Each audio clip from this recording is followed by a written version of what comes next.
Guys, আমরা part 1-এ দেখালাম আমাদের কোথায় কোথায় সিক্রেট রুম হয়েছে।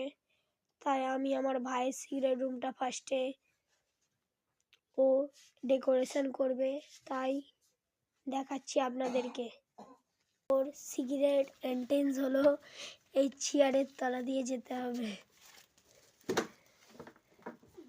খুবই টাফ যদিও, তবু আমরা এখান থেকে দেখতে পারি। এখনো সিক্রেট হয়নি, মোটামুটি অনেকটা জায়গা আছে।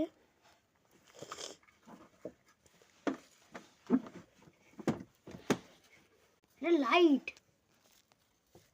এটা আমার কাজে নাও লাগতে পারে, এটা আমার কাজে লাগে। এখন আমরা পরিষ্কার করব। এবার আমি আমার রুমে যাই, আমার রুমও ডেকোরেশন করতে হবে, তাই আমি ওটাকে ডেকোরেশন করব এবং ভাই এটা তার নিজের ঘরকে ডেকোরেশন করুক। মেনটেন্স আছে, এটা আমরা এরকম করব, দেখা যাবে আমাদের সিক্রেট রুমটা ভালোই, অনেকটাই বড়।